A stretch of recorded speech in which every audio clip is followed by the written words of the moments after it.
Greetings, fellow spirit detectives in training. Blue Dragon 5 here.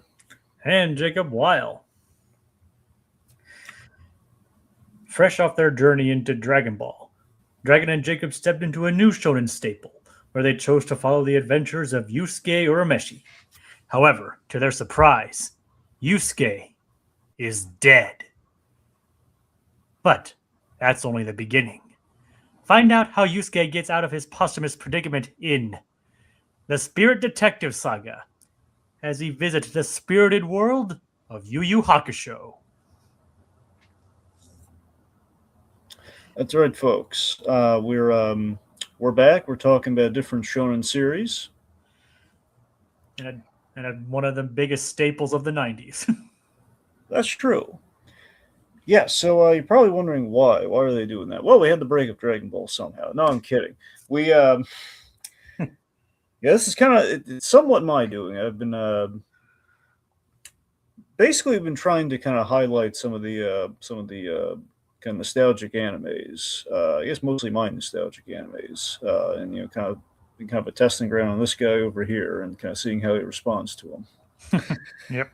And yeah, basically that's the thing. I went down the rabbit hole with re-experiencing the animes of my youth from the Toonami era, and re-experiencing them, and it just kind of had me kind of in an anime mood, and I kind of been telling this guy about them, and there was just kind of a shared interest in just kind of re-exploring and kind of talking about them proper. So that's basically what we've been doing, and of course Dragon Ball, easily, the icon, but what was the second one you think of most circles, especially in the kind of the Shonen Jump kind of wheelhouse? It's Yu Yu Hakusho. So felt appropriate to get to this one next. So I guess to my opening thoughts. So Yu Yu Hakusho was like the anime second to Dragon Ball and Dragon Ball Z. I mean, I remember like in the VHSs and the DVDs for Dragon Ball, they would advertise Yu Yu Hakusho, and like it was pretty much the sales pitch of the show. It was episode one. It was like Yusuke hit by a car. I mean, the intrigue is there. Like it's just this sudden thing where like Yusuke is hit by the car, saving the kid, and it's like what the, it was like what happened here. Yep. Not a lot of stories that begin with the protagonist dying. So it left an impact. Yeah, so it left an impact for sure, and it basically I watched it on Toonami, and more or less through Toonami I watched seasons 1 and 2, which 2 is very much kind of a high mark of the whole show. So basically that's kind of I watched only what aired on TV, and I don't know if Toonami just kind of stopped airing it, or I somehow just it kind of drifted from me. But essentially, I had seen that, and I remember it well. And of course, between that and just kind of like catching the rerun in manga form with the Shonen Jump volumes that were coming out, like it was basically chapter at a time, depending on how many you got.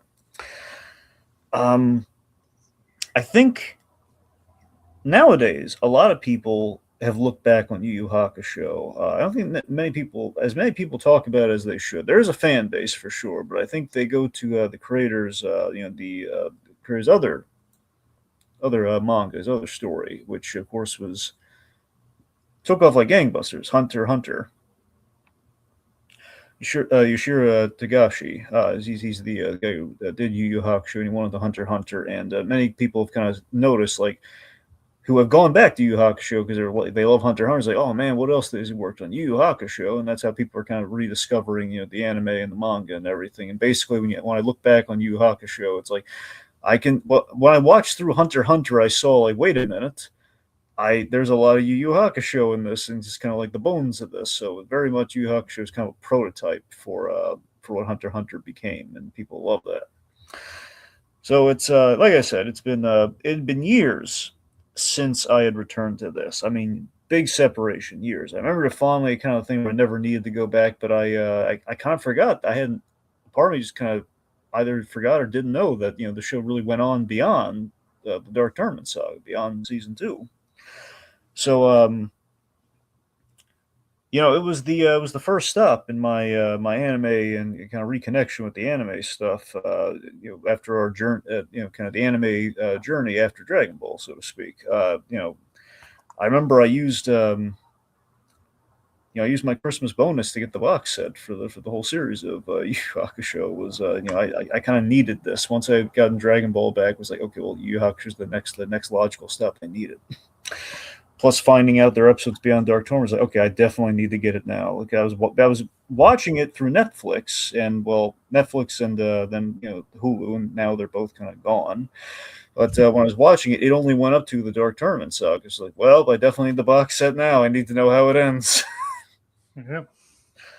Anyway, the first saga I think lays a lot of groundwork. Rewatching it again, I go, I forgot just how incredibly catchy and feel good the Smile Bomb theme song is. Yep. I love it. I fell in love with the characters. Specifically, there's a specialty in the writing on this one. It feels like there's just something that it's kind of really clicks with season one. It's a little episodic. It kind of introduces the characters, and it's. I was always interested in Yusuke from the jump, and I think that really kind of maintains itself. Where you really see there's a really good arc on these characters and a progression that really tracks. Like if you look at, I think separate to the other stories we're going to be talking about. The first saga is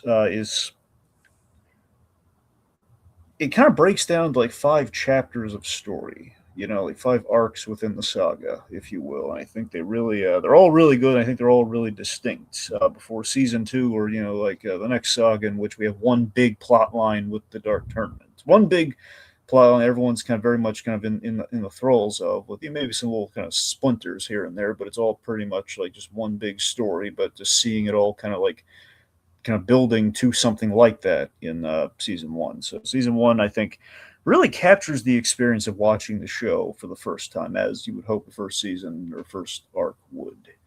But yeah, it just I think it really holds up, and it just kind of summarizes what the charm of the show is. Mm-hmm. Yeah.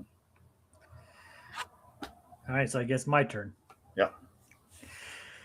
Well, the thing is, I didn't actually hear about this show during my Toonami days. When my and as you probably guessed from the past 16 months of us covering Dragon Ball, I only really interacted with Toonami on a limited basis anyway. So, and yes, we did cover Dragon Ball for basically 16 months straight. Right, Dragon? Yeah, more or less, yeah. Because 7, 7, and then the movies, and then GT. Yeah, you're right. Now with that in mind, yeah, pretty much, yeah. So Yu Yu Hakusho was something I was familiar with. It was never something really I gave much heed to or notice of.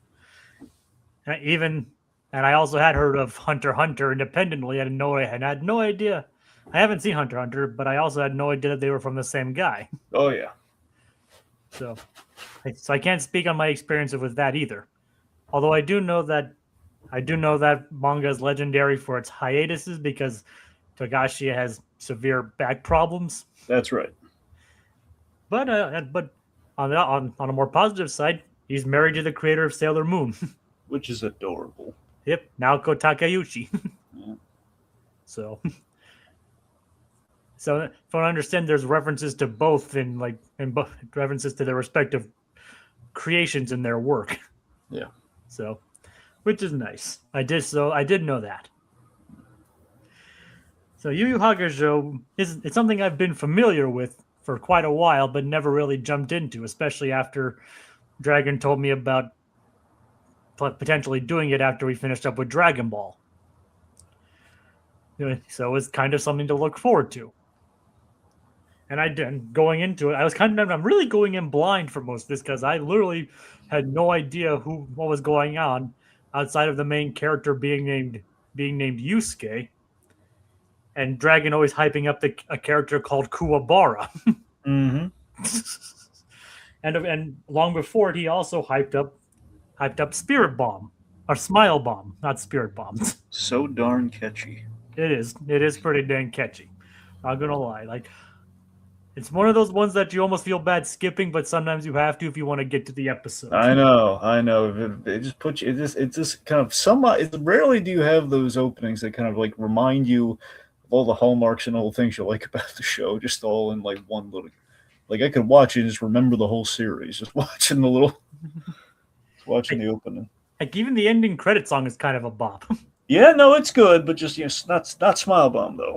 I know, but it's also catchy. It is catchy. Yes. So I am really going in blind. I will say, I'm quite impressed with what I've seen so far. It's I really like the whole delinquent with a heart of gold angle. Like Yusuke definitely has some rough edges, but obviously he's growing out of them as he goes along. I love it. I love the relationships he has between all the characters, and of course I'm watching the dub, so watching the dub and seeing a lot of the carryover from Dragon Ball is interesting, while they still managed to make the characters unique. Because this is, from what I understand, this is also another big Funimation staple from back then. Oh yeah, that's the thing. This was I don't know if this is how early this was for Funimation, but it was a big one for them. Yeah. But like I said, Dragon kind of built the show up for me, like Kuwabara. Especially with Kuwabara, considering all the times we've talked about Christopher Sabat. And we have a lot of love for Justin Cook too, and I think a lot of that kind of connects here. Who was Justin Cook in Dragon Ball? So Justin Cook was he was older Dende, he was Raditz, and he was kind of Super Boo, basically the evil kind of thin Boo, but not Kid Boo. So not the final Boo. No, not the final. I'm pretty sure he was not the final Boo, but he is basically the the Boo that is every Boo that is not Fat or Kid Boo. Huh, all right. Because I knew he was there, I just didn't remember who exactly. And obviously, we have a lot of other talents. Cynthia Cran, Chi Chi is Botan. Yep. Obviously, we have Chris Sabat as Kuwabara. Quite stacked. And I gotta say, they really hit it out of the park here too. Yep. So, I gotta say, Dragon, it definitely matched the expectations you set for it. Yeah, it's good. Oh yeah. And especially considering how the series opens, which took me for a surprise.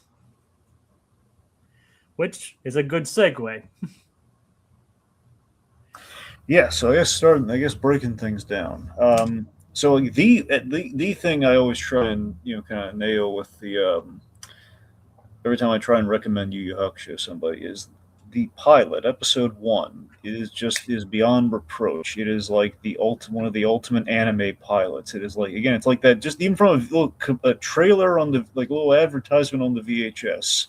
Again, the cell is insanely good. We open our first shot, we kill off the main character. I mean, I know we killed Goku off in like episode 1 of Dragon Ball Z, but it's like still, well, not even episode 1, but like basically like after like the first arc. But it was but this is like killing him right from the outset. Like the credits have barely rolled. Yusuke hit by car, dead, ghost. Even the narrator's like, Yusuke Urameshi is supposed to be the main character, but he's dead. Yep. One problem, he's dead. Yep. So quite a hook. Yeah. It is kind of helpful that the first thing we see is the reason why he's dead. Like he helped save a kid's life. So that's the thing. So we kill off our character. You have some intrigue there. It's already it's kind of shocking, like, well, what led to this? And we have our flashback, which basically introduces our characters and gives us the whole Yusuke delinquent with a heart of gold. And you get a feel for the charm and character that flows in this through this like day in the life kind of sequence in the episode. We see what Yusuke's day to day is like. Like is it you get Keiko and the exasperated childhood friend of his who sticks up with him, who puts up with him because she obviously has a crush on him.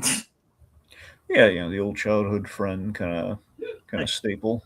I'm like, and it's like, why does she stick around? It's like, because she has a crush on you, you idiot. Okay, I'm gonna highlight my one gripe with Yu Yu Hakusho. Like before, like even as early on, as much as I love even the pilot, the one thing with the show when I look back on it is like,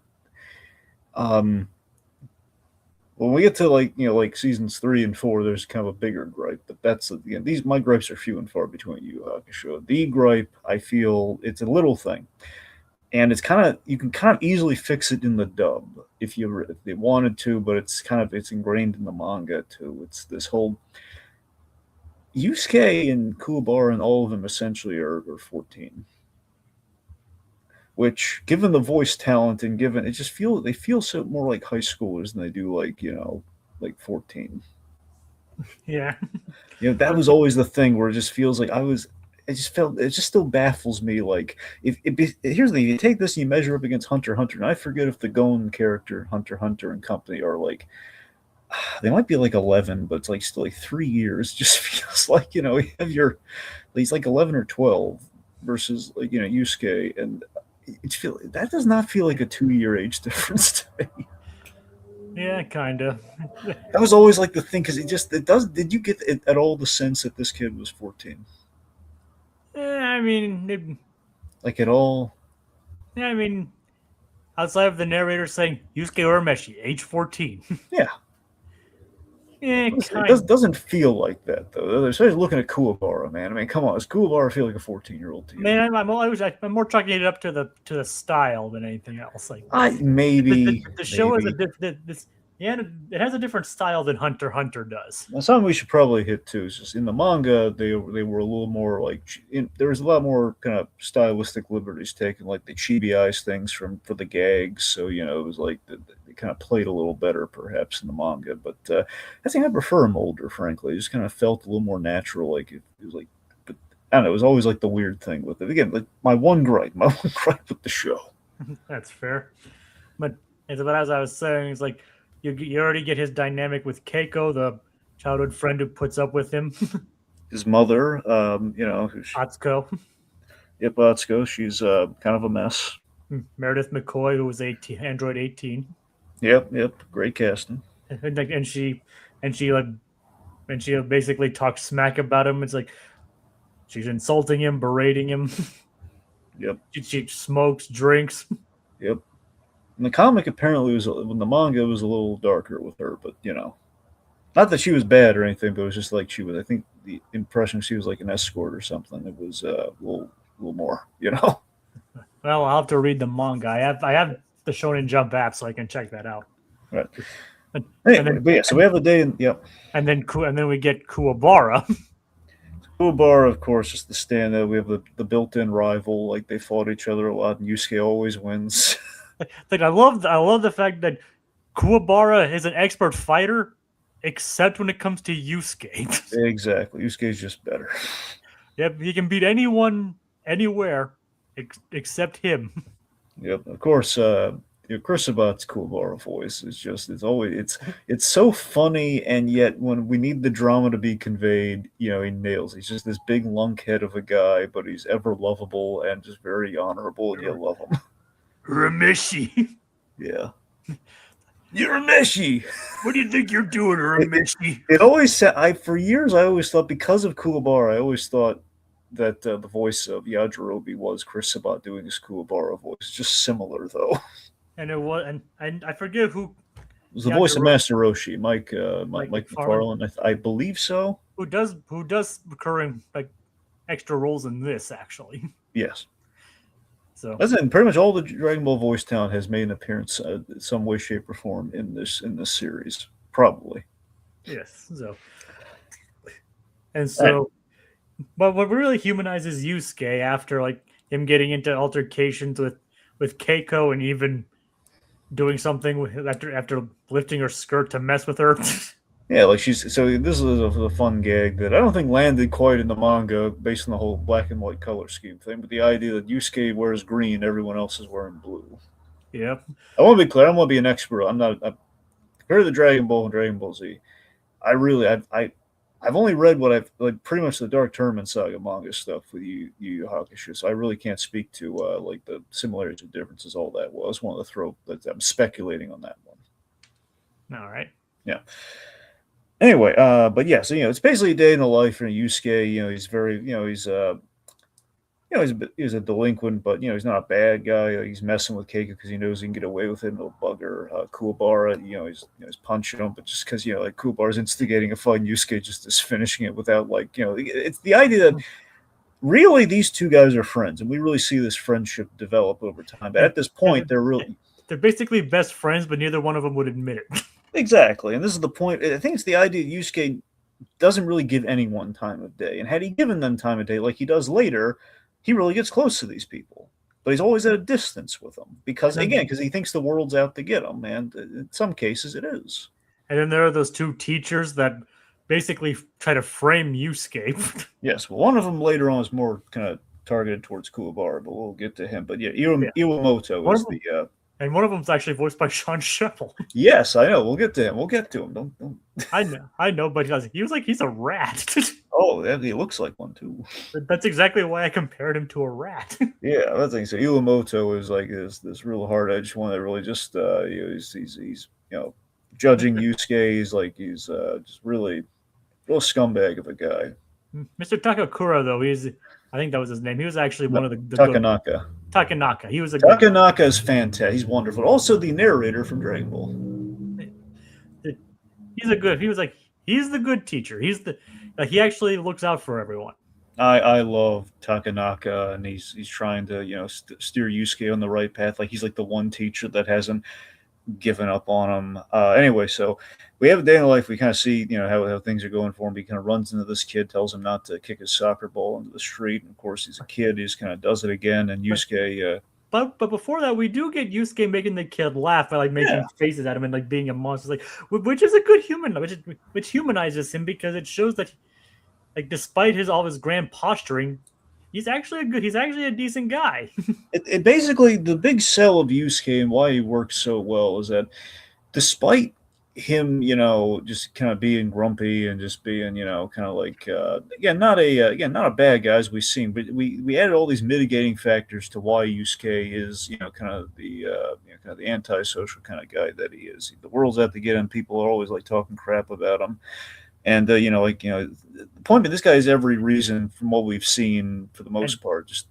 And pretty much the only thing he's been good at is fighting. Yeah, the only thing he's good at is fighting. This guy's kind of on a track to just be kind of like a drop, like a middle school dropout, like a delinquent, basically. A delinquent, yeah. So that's the thing, and it's not. And yeah, you feel sympathy for him, but then at the end of the day, all this going on, he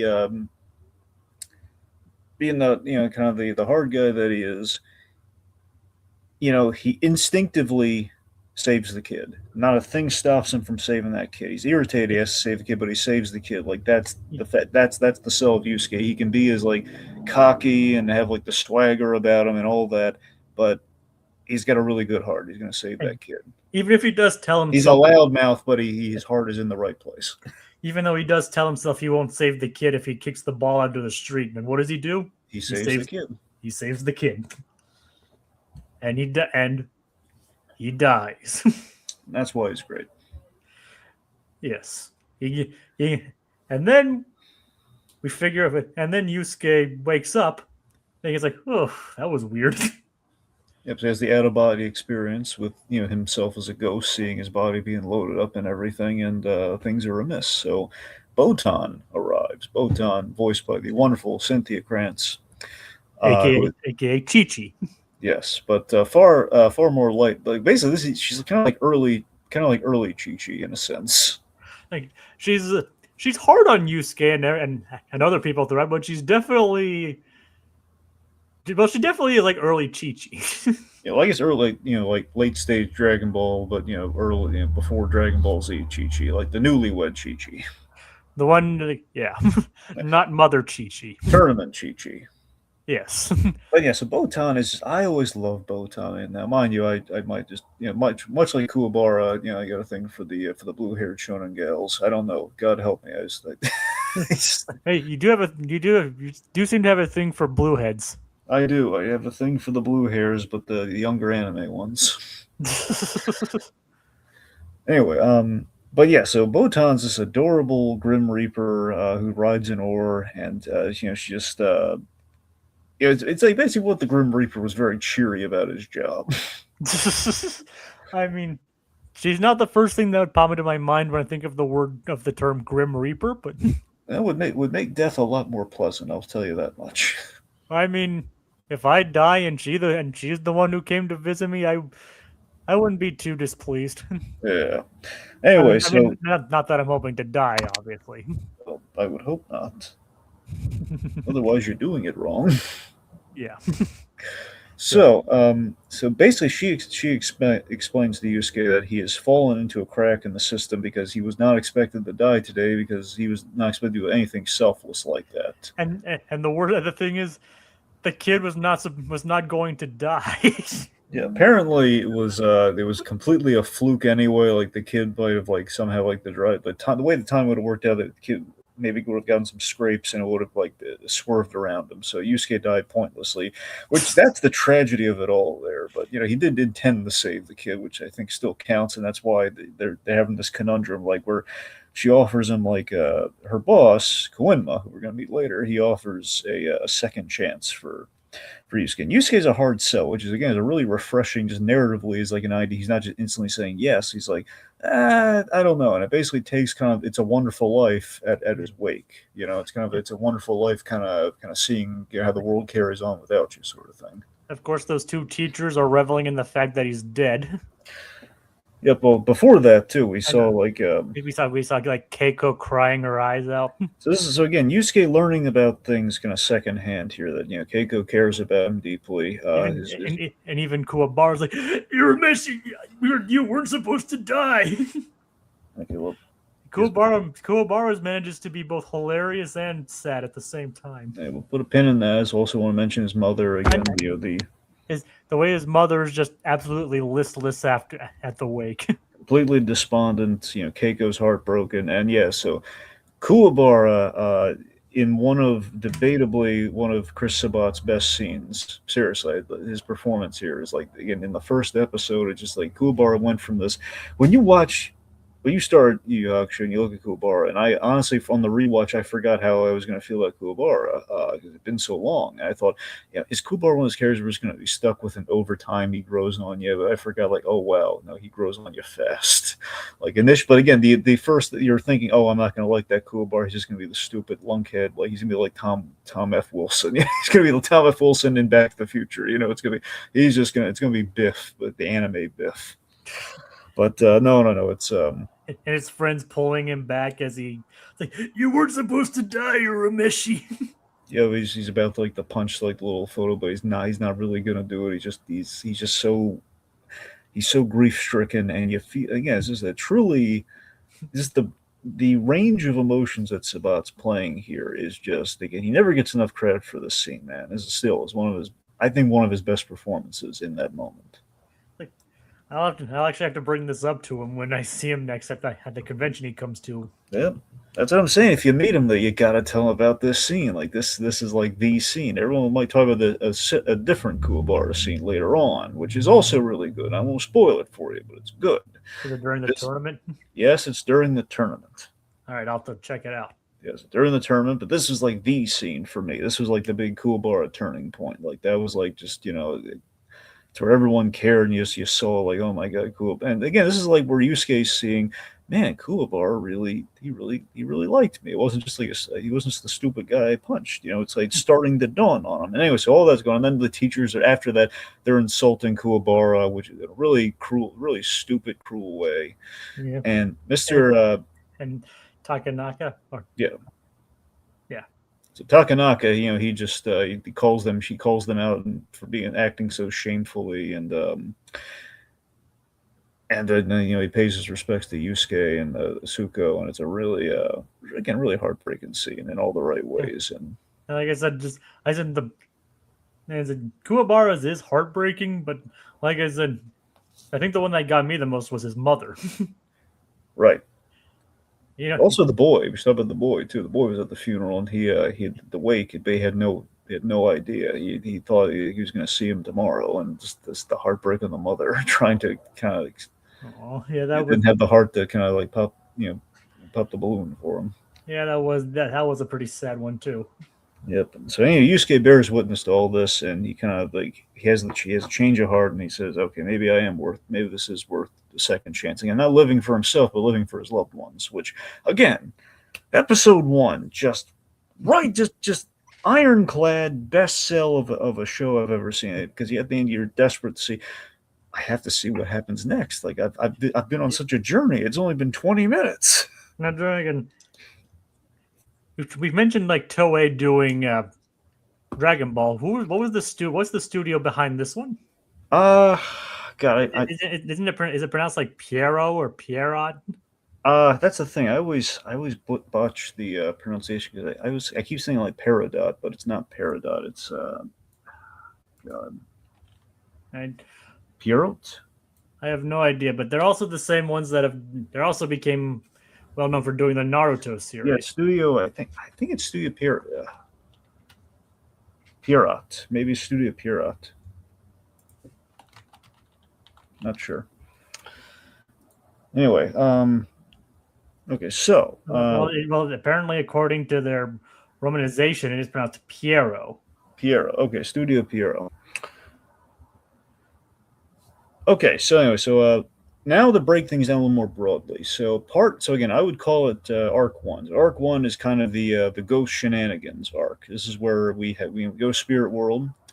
We meet Koenma. So Koenma is a very fun. So again, you being familiar with King Yama the way you are, how did you feel about Koenma?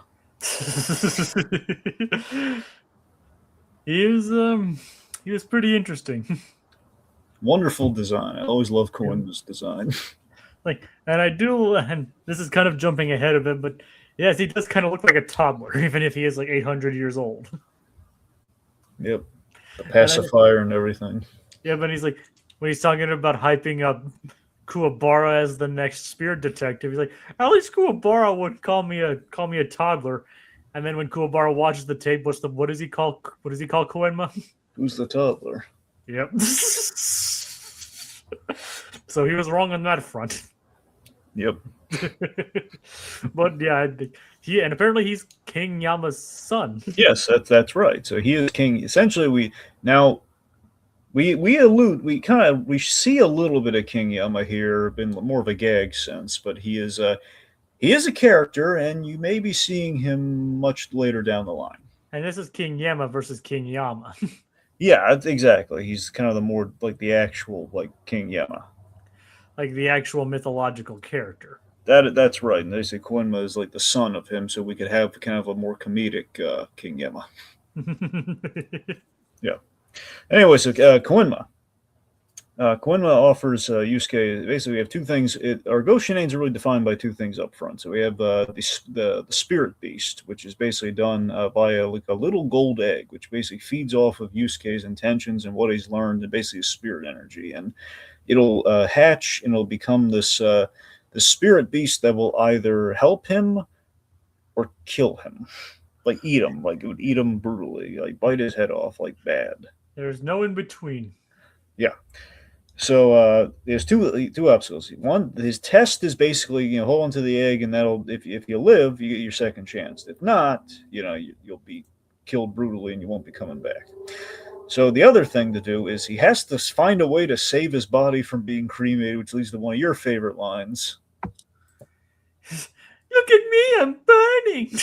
I'm Yusuke, I'm burning. Oh, God bless Krantz, man.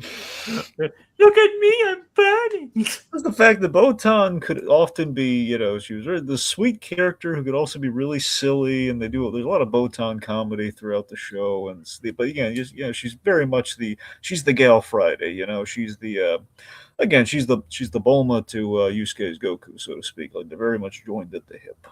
Yeah, kinda, yeah. Yeah.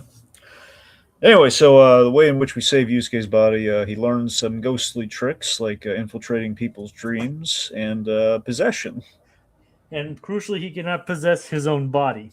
No, he can't possess his own body. He can possess like a living body that is like susceptible, and like there's like a whole little procedure. So anyway, so I love the way he convinces Keiko that not to take care of his body.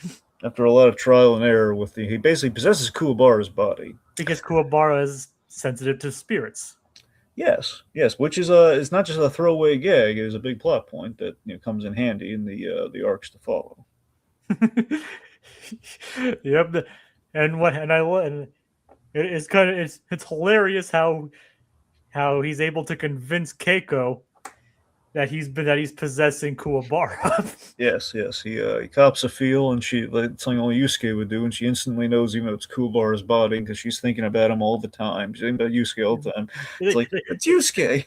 It's like, hey Keiko, like, mind if I feel? It's like, Yusuke, you idiot! Yep. And despite Anyway, the so fact that then he conveys the message before sundown, and then of course he leaves Kuwabara's body, and like she's holding him, and then she hits him once he realizes it's Kuwabara, a random guy, instead of Yusuke in Kuwabara's body, just slaps him. He says sorry, and she runs off. It's okay, I probably deserved it. I probably deserved it. I probably did something to deserve it. Good old Kuwabara.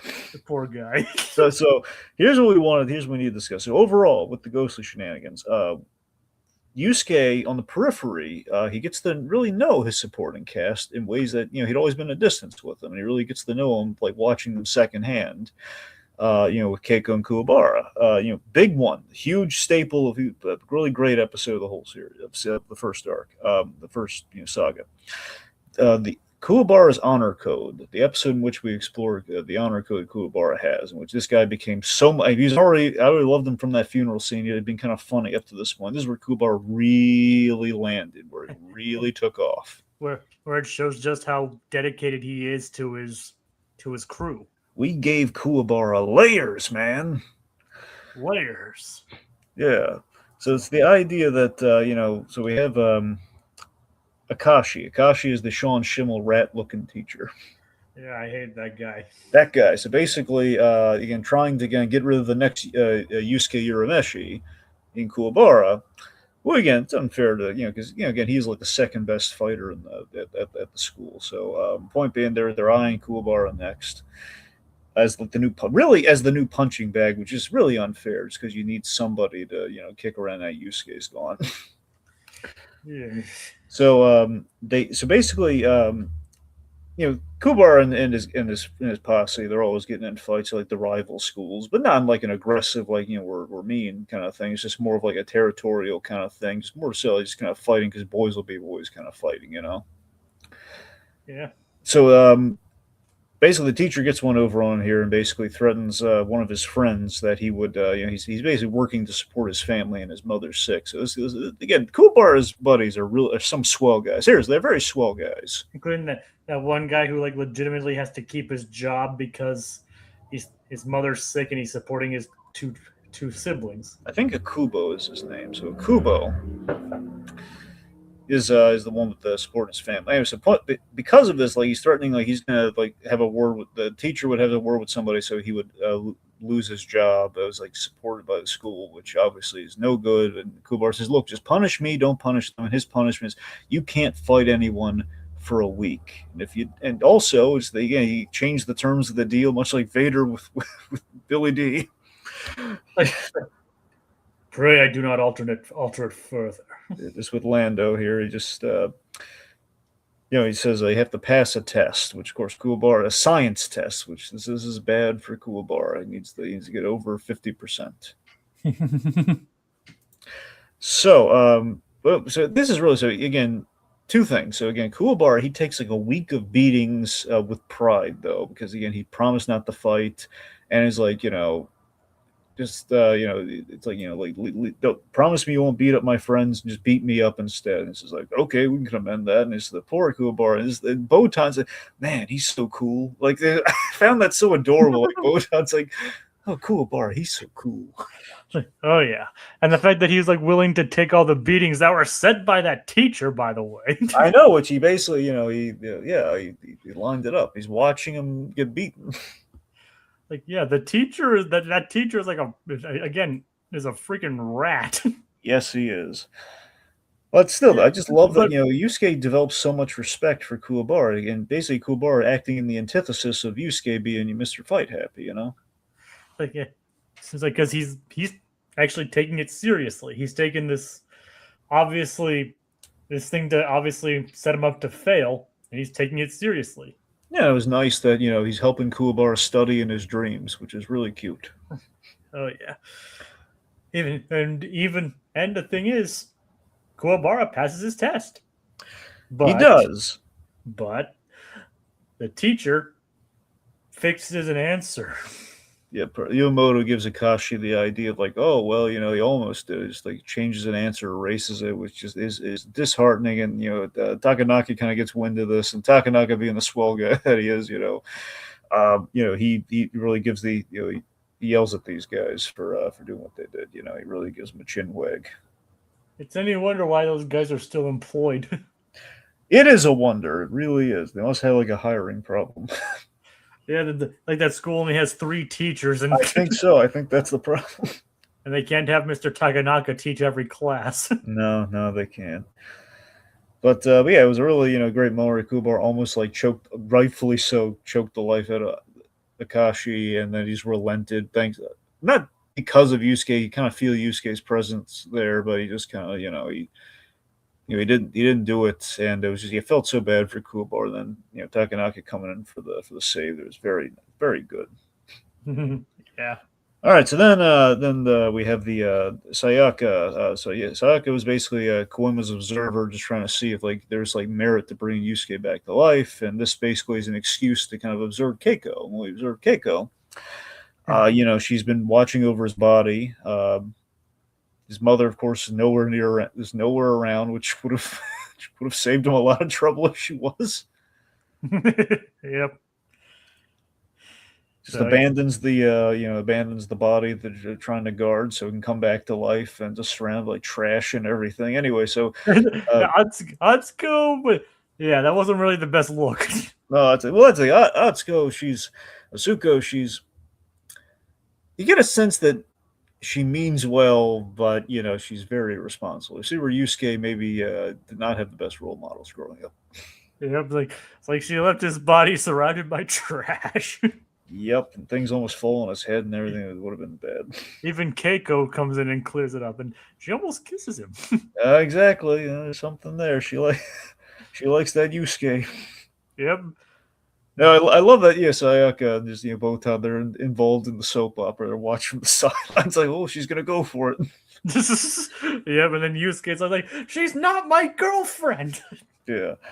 So ultimately, there's like a random arsonist going around the neighborhood, like like burning buildings down. There's like a water shortage on the hottest day of the year. Yeah, so it's things are bad, and a fire breaks out in Yusuke's home. He's about to be burning. His body's about to be cremated in an unofficial capacity. And it's up to Keiko bravely. This is always wonderful. She rushes in there to save Yusuke's body, but unfortunately, is surrounded by flames.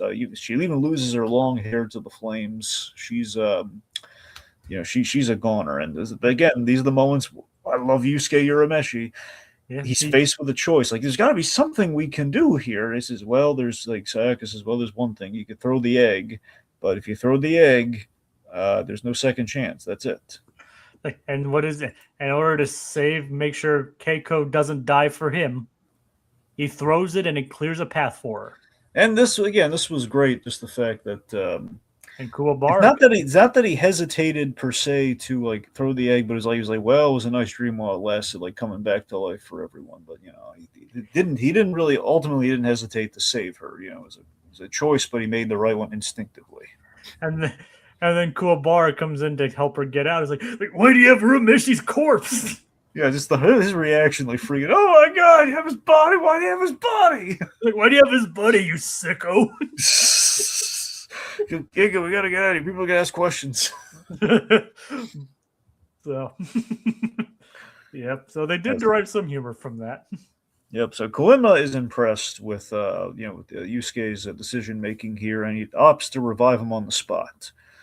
And of course, the way to do it is the through the lips. It's got to be a kiss. Somebody's got to make kissy face at the right when his body is glowing to bring him back to life. And he can only like get 3 people to try and do it, but like there's only he only has 3 people. It's like his mother. Asuko is useless. She's getting drunk with drag queens. Kuwabara. which hilariously we demonstrate via a nightmare sequence in which Yusuke had to come to him in a dream, and basically fanfics were created that day, my friend. I will tell you that much. and obviously Keiko. Yes. And of course, the problem with Keiko is that her mother had passed out from exhaustion or something, and she's in the hospital, which means she's not going to be able to check in on Yusuke in time. But Botan works a little magic, and the very last possible, all the soap opera stuff with Yu Hakusho, the good soap opera stuff I can get behind, she gets there just the last second, and Yusuke alive and well. Yay. Yeah. So again, I want to. And yet he still doesn't think she actually has any romantic interest in him. Yeah. So I want to be clear. So arc one, I love the supernatural slice of life character growth stuff that we did here. I really do, and I think this is like the great foray into the universe of Yu Yu Hakusho. You know, he ends up respecting his old rival and kind of cultivating a friendship. He's coming to slowly but surely. He's kind of realizing, you know, he has feelings for Keiko. Yeah. All right, that brings us to arc two, the spirit, really the namesake spirit detective arc. This is where we meet the rest of our characters. So, this arc is basically a means to an introduction, where we have an introduction to our new characters via the recovery task of the three items of darkness from King Yema's safe. And basically, this entire thing is just so Koenma doesn't get a spanking from his dad. Yeah, well, also the world would have been in jeopardy because he'd have to get the items back. But really, the Koenma's main interest was, you know, he didn't want to get spankings. In Koenma's perspective, getting spanked was worse than the world being destroyed. Well, it's 100 spankings from a giant hand. Yes, like the hand is bigger than he is. Yes, and you know he's kind of in toddler form, so that's a tiny tushy. Yep, tiny tushy versus giant hand. Yes, that is also like the art. Like that hand is stamped like, you know, God knows how many, like, you know, like the up or down kind of. Okay, so Yusuke is back. You know, he's back with style too. He saves Kuwabara's kitten, which is nice. It was always like a really funny reveal. Like basically, Kuwabara's being blackmailed into stealing. I love that even Kuwabara, because he couldn't break his honor, could he bought the books, but just pretended like he stole them. Like, I didn't know you got a receipt for stealing. Yes, and it's the point being somebody's trying to corrupt Kuwabara, a very devilish thing, and we reveal that's because that guy is possessed by a demon, a little demon in disguise. Also, I love in this scene Kuwabara's pals, like, you know, like it's okay, Kuwabara, beat us up. We'll know it's him. We'll get him back later. They were, again, he had the best friends, like Kuwabara. Yeah, he did. All right, so Yusuke, he's offered the new job of spirit detective, and kind of out of desperation because it's for his very important first case. He has 1 week to find the items, King Yema's items, before he comes back. Or, as he said, the world will be destroyed.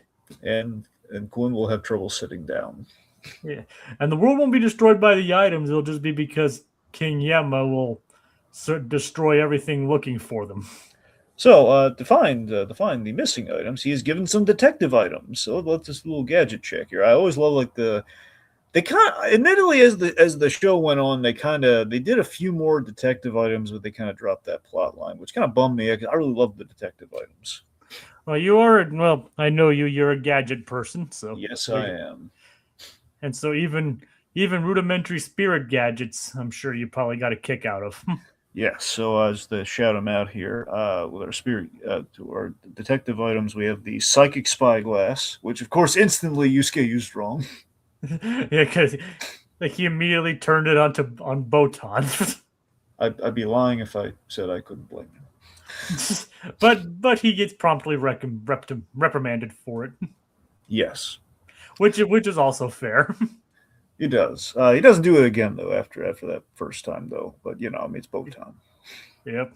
So the demon compass, which points him in the direction of demons that he's tracking, and we have the concentration ring, which helps kind of like magnify his spirit gun.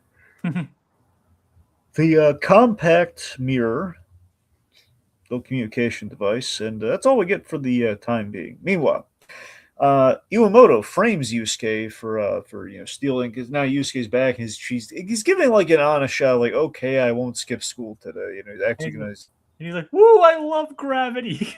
Yeah. Because he's just happy to be alive. Yeah. Anyway, so Yusuke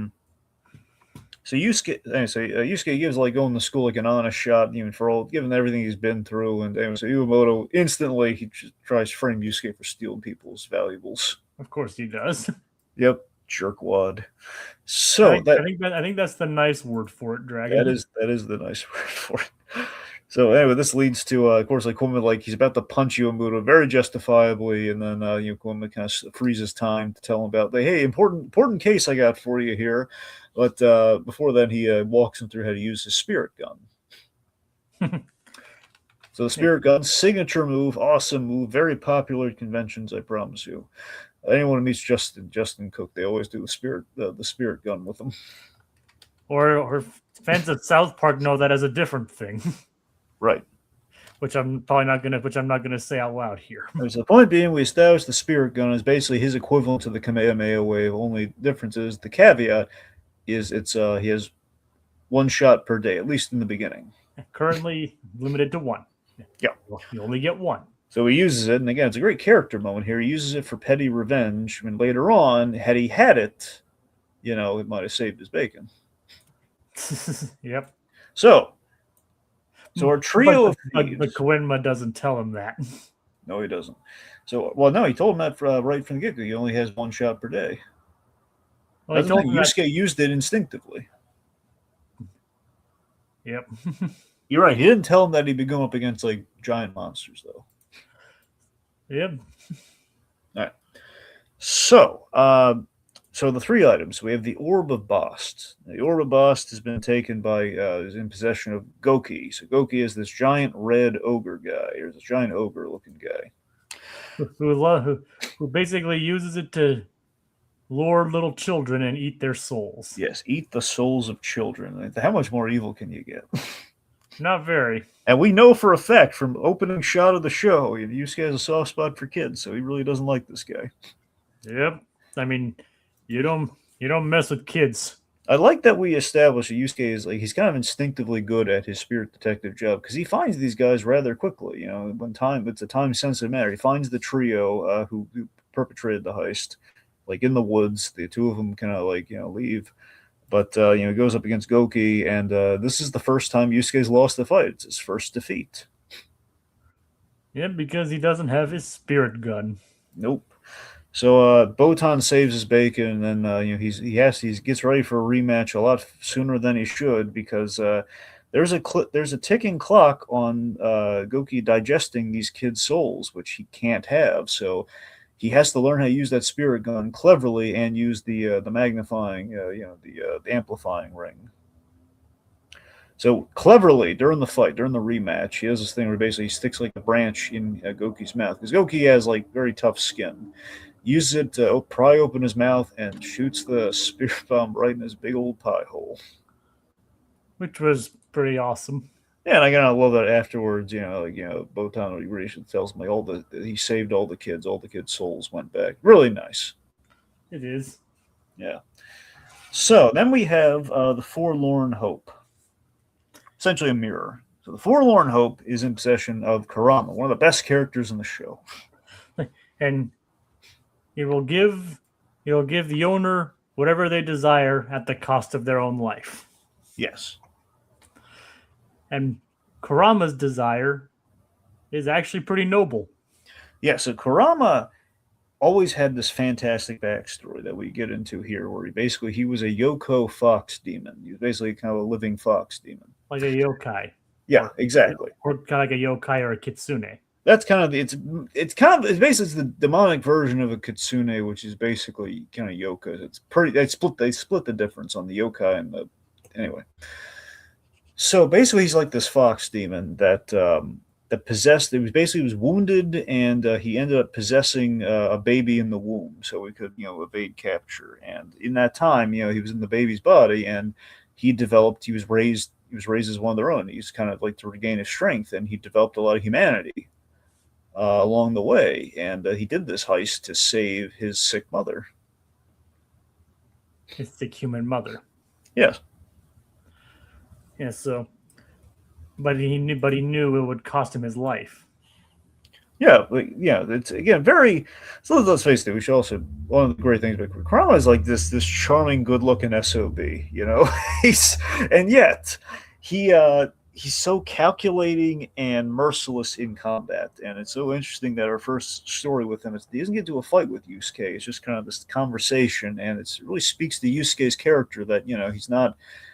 It's for the first time he doesn't pick a fight with somebody. Yep. Because he And kind of senses it in this guy, like no, he's what he's asking for is pretty civil here. Like why would I fight him for this? he's voiced by John Bergmeyer, who basically this is what he's best known for.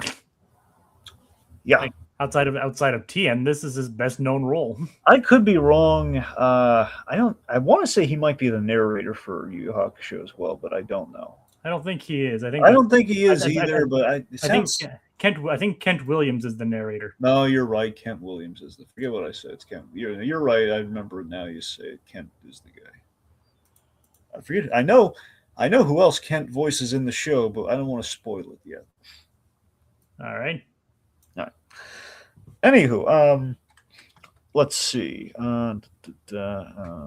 Okay, point being, Kurama, great character, and he really forges a friendship with Yusuke when Yusuke, basically saves Kurama's life by offering up his own, so his mother won't have to suffer. After having seen what it's done to his own mother, he doesn't want anyone else to go through that, so he sacrifices himself so Kurama can enjoy, his mother being saved, and she won't have to suffer loss of a son.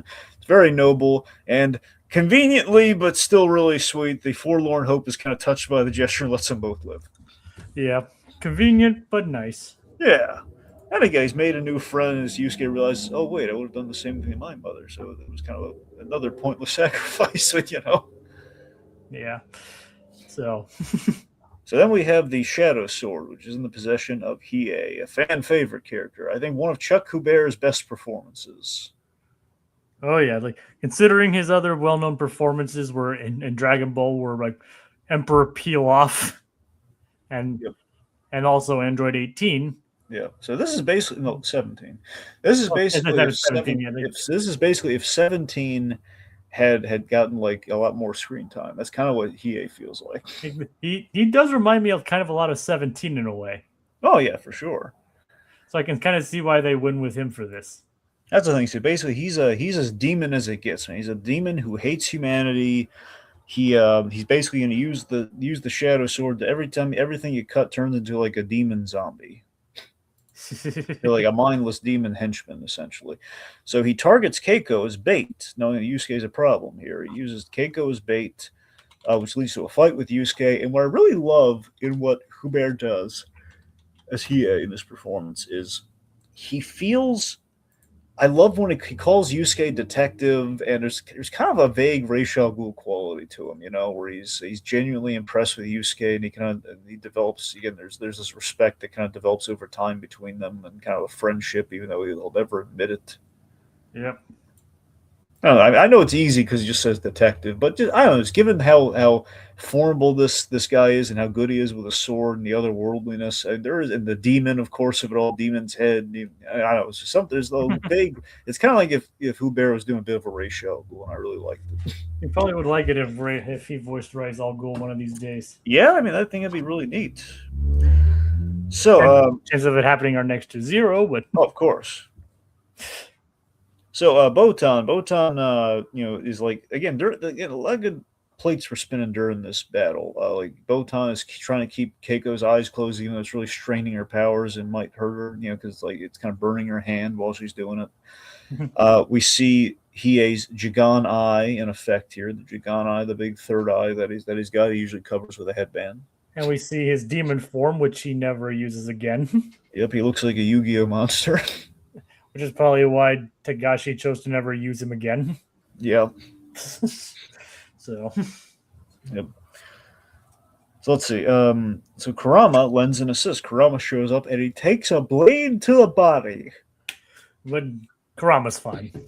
Yeah, I think this just shows you how great Kurama is. Again, he's so brutal in terms of battle. He uses the blood from his gaping wound to blind Hiei. He like splashes it in the Jigan eye to give Yusuke all the time he needs to make his move. And then Yusuke, he ends up reflecting his spirit gun on the Forlorn Hope to basically ricochet and knock out Hiei, which works like a charm, but was a complete gamble based on the whole light refraction thing in science class that he slept through. He had no idea that it would work. Not a clue. And It cracks Kurama up. And his first case was a success, even though Koenma could not avoid that spanking. Well, because the Forlorn Hope got cracked. Yep. The world was spared, but not his hiney. Not his bottom. Not his bottom. And I can just say, Koenma kind of deserved it. Yeah, he did. He put Yusuke in a lot of danger on his first case. He did deserve that. Yeah. All right. So, Arc 3, the Genkai Trials. And I'm going to bring up a message that I sent you when I first watched this.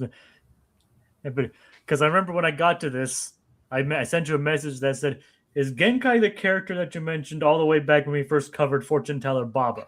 Yes, I did. That's what you said. Yep. And turns out you were right. Genkai is great. Yep. Also, the original Frieza. Linda Young. Yep.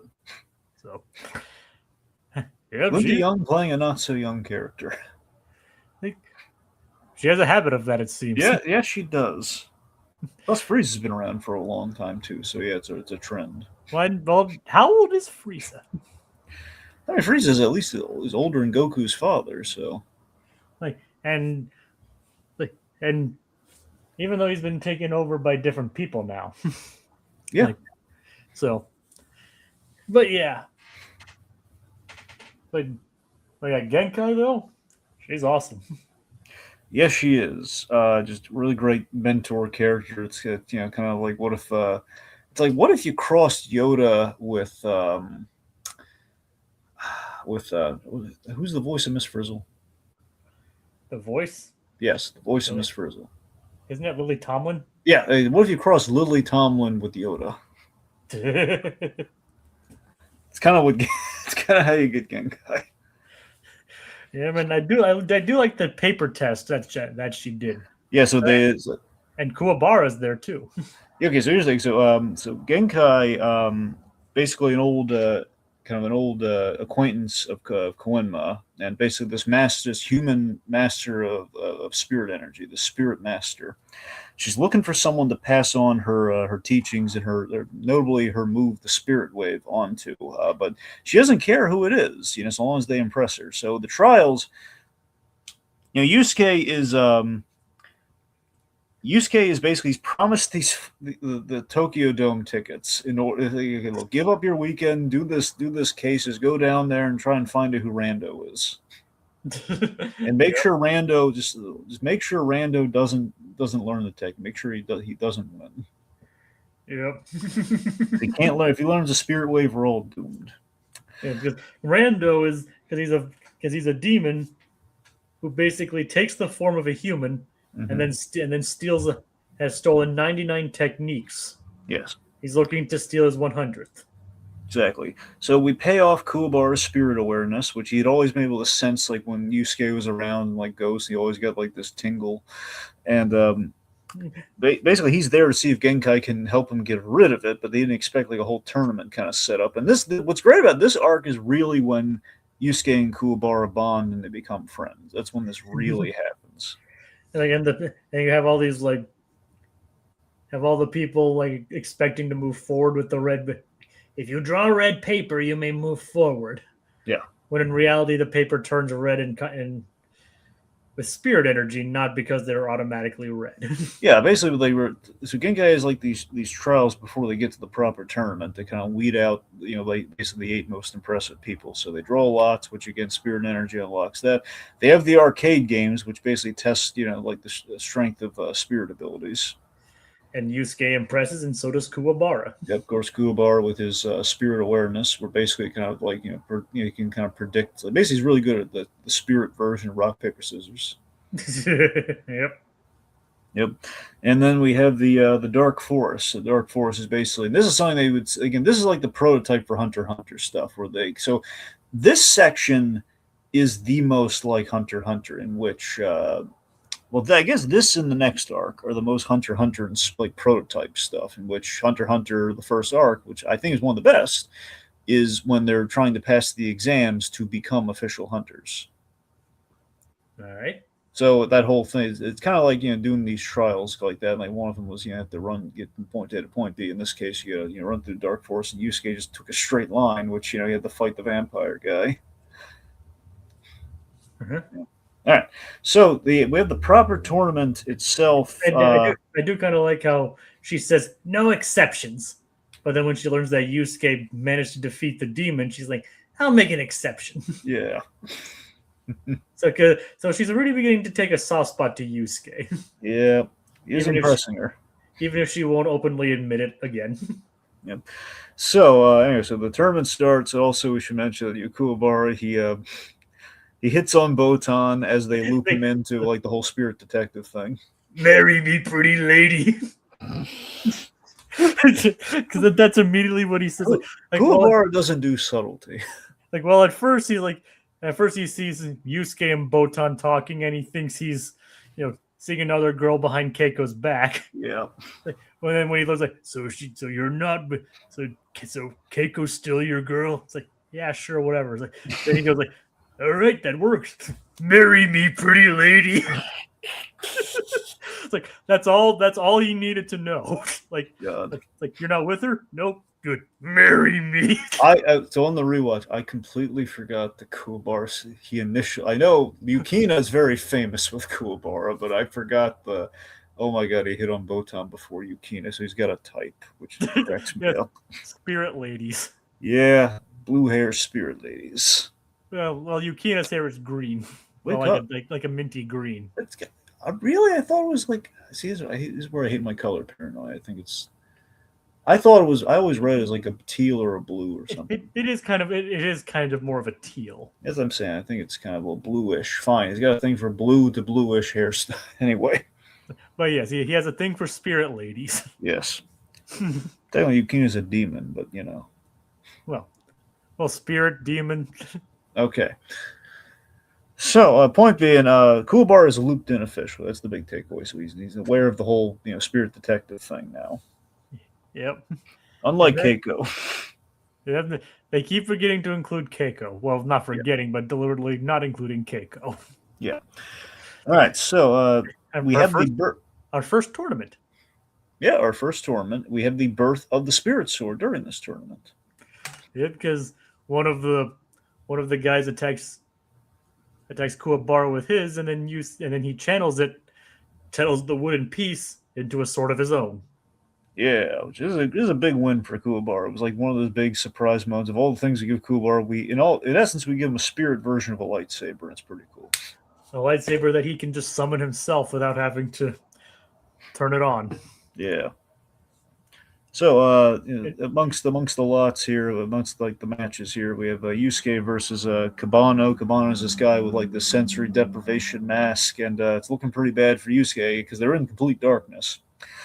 Until he basically ticked off Genkai, and Genkai flicked a cigarette at him, and he kind of by design he noticed like, wait a minute, I know where that cigarette is, so I have a light source, so I can land my blow. And him using the cigarette on like intentionally getting caught and then putting the cigarette in the guy's belt to see where he is was such a genius move. He has his moments, that Urameshi. He does. He's getting smarter. Yep. He used to rely on just pure brute force, but now he's actually beginning to gain tactics. Yeah. So then again, like no rest for Yusuke. He just right after that match, he's set up for the next one. He's pretty much depleted on the spirit gun. He's going up against Kazumaru. So here's a misnomer, by the way. I wonder if you caught. So Kazumaru is the monk-like gentleman with what seems to be a swastika on his forehead. Yeah, but it's the Buddhist swastika. I know. It's crazy, right? There's a Buddhist swastika. I know, like Hitler basically perverted the Buddhist swastika, but yeah, like it is meant to be like the actual, because the symbol's been around for obviously for thousands of years, yeah. and usually it was supposed to be a symbol of peace. It's crazy how that worked. Yes. Anyway. But again, though, before you do the research on that, it does initially, especially if you're a kid watching, why does he have a swastika on his head? Yeah. From what I understand, some places even censored it. Yes, they did. So the Kazumaru fight is really cool. This guy has like exploding shurikens that track you. Yeah, like explosive shurikens in the tips. Yeah. Yeah, and we have they're fighting on this ghost battle, this old battlefield that's pretty much haunted, so it's rife with spirit energy, which is basically a good cure-all for like how can Yusuke maybe get another shot off the spirit gun. Which is a good narrative beat. I like it. It's a narrative excuse, but it makes sense. No, yeah, I mean I think it tracks really well. I mean, spirit energy, you're surrounded by spirits. I mean, it works. I mean, I'm not saying it doesn't. I'm just saying it's a good. So Yusuke has a lot of dumb luck on his side, where despite some strategizing with the cigarette, he is really dumb luck in that he ends up falling as he's basically about to take the sacrificial move. Like if his shurikens are going to take me out, I'm going to make sure I'm running in his direction. Right before he ends up just leading it to him, taking them both out, he falls into the swamp water and ends up blowing up Kazumaru. So Yusuke lucked out big time there. Yep. Yep. Which was hilarious. All right, so someone who's not so lucky, Kuwabara versus Shuren. So Shuren's basically the last one standing. So Shuren is, by process of elimination, is Rando. Yeah, but he's the one that people didn't suspect because even was it Kazumaru, one of the previous guys who said like, I learned the techniques, I know every martial art. So it's kind of a misdirect there earlier. Oh yeah. But it was the guy who kind of looked like the harmless monk. Yes. So I love this gag too. Like, Kuwabara is like hits him really hard. Like he says, "I'm sorry, it was like a warm-up shot. You okay?" Little does he know. Oh yeah. So Rando here, he uses this technique, one of the 99 techniques, to shrink Kuwabara. And then he brutally crushes him. Like we're talking, like he breaks limbs, and it is like I felt so bad for Kuwabara. It's hard to watch, man. Yeah, Kuwabara doesn't deserve that. Yeah, he ends up being. His point being, this guy he fights very unfairly, and tosses Kuwabara. He ends up having to give up. Yusuke, he avenges poor Kuwabara with some awesome punches on this guy. So much so he has to revert to his real form. So we reveal Rando in his natural demon form. And Genkai is holding true to her statement, and that she would even teach Rando, even if he wins. Yep. Even if he's a demon. Of course, the problem here is that Yusuke is pretty much running on empty, and with a guy with like 98 more techniques, that's bad. So he had a lot of cool techniques. He did.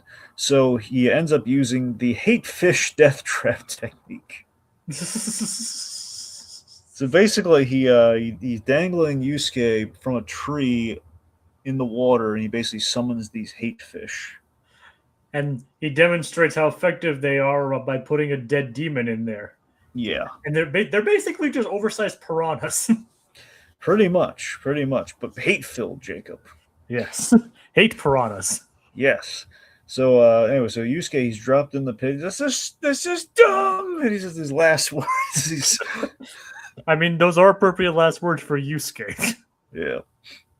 Anyway, so thankfully, Kuwabara basically delivers a soul message to him, and it gives him like a pep talk. Says, "Maybe it'll make me a spirit detective." And Yusuke he gets so ticked off, he finds and it's kind of a thing with him when Yusuke is like brought to the edge and really gets upset and really gets dialed in.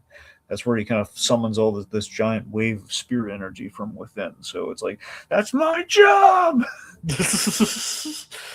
So he gets out of there, and then we have like the dueling spirit guns, and he ends up, seemingly taking out Rando. But then Rando has a dirty trick up his sleeve. He tries using the shrinking technique again, but he ends up shrinking himself. and this I like this detail. The other person has to hear the incantation, so Yusuke had moss in his ear from the water. So Rando ends up shrunk, even though Yusuke's like out of juice. He basically falls on his elbow, so it basically bashes the heck out of Rando. Like, and Genkai delivers those like, you stole those techniques, but you don't know how to use them. Yeah.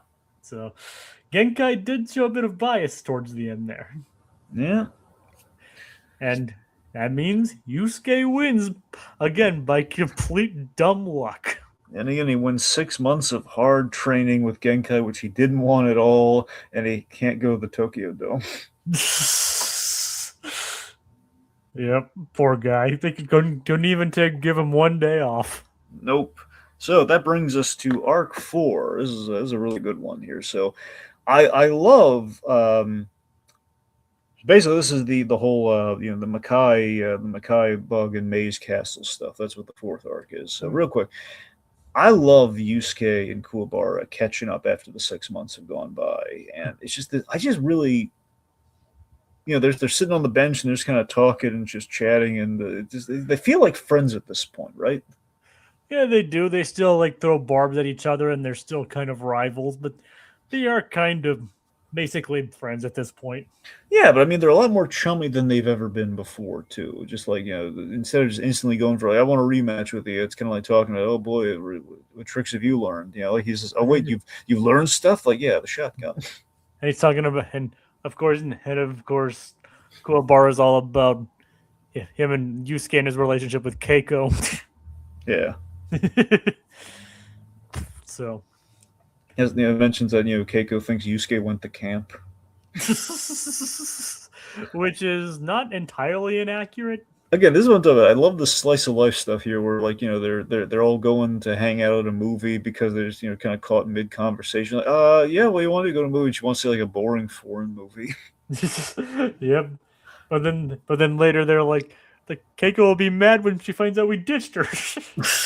And Yusuke, Yusuke, the only thing that panics him is how Keiko. Again, it's kind of the anime tradition, It's like they have these awesome, kind of lead characters and protagonists that seem like nothing can take them down, and yet it's the women in their lives. Yep, Keiko, he fears no man. It's like he'll jump into the pit that'll lead to like the land of. It's a land of ghosts and apparitions. He'll go there. He'll jump there instantly if it gets him out of dodge with Keiko. Like, okay, Botan, you take care of Keiko. Bye. Yep. He fears no man. Not yet, anyway. But yeah. But Keiko. All right, so basically, this is and he says he doesn't like her. Yeah. he clearly does. Yeah. Who wouldn't? She's very pleasant. She is. She's very nice. So this is basically, again, this whole arc is pretty much like our first big team up story with our four characters that we've introduced. So the Makai bugs are used as leverage from the four Saint Beasts to get. This is something they're going to get into in the next arc and big time in the arcs that follow, mainly like the third arc. Oh, sorry, the third saga, the Chapter Black saga.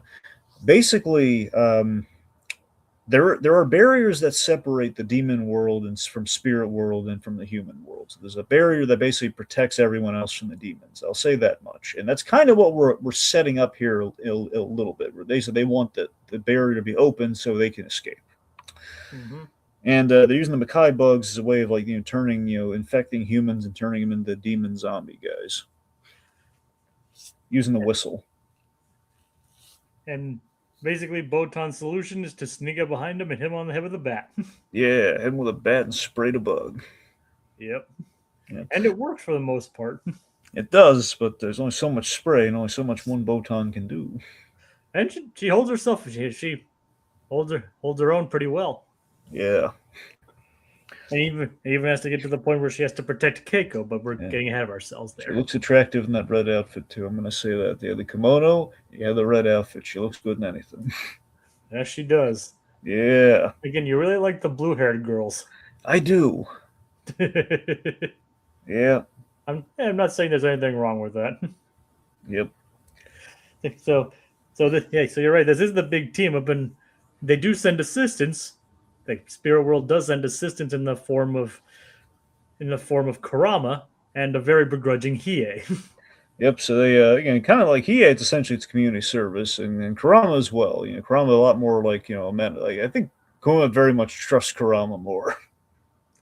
Yeah, Karama's basically the one who's there, like because he legitimately cares for Yusuke, Yeah, and he's volunteering. Hiei is very much like he's just like working off his prison time.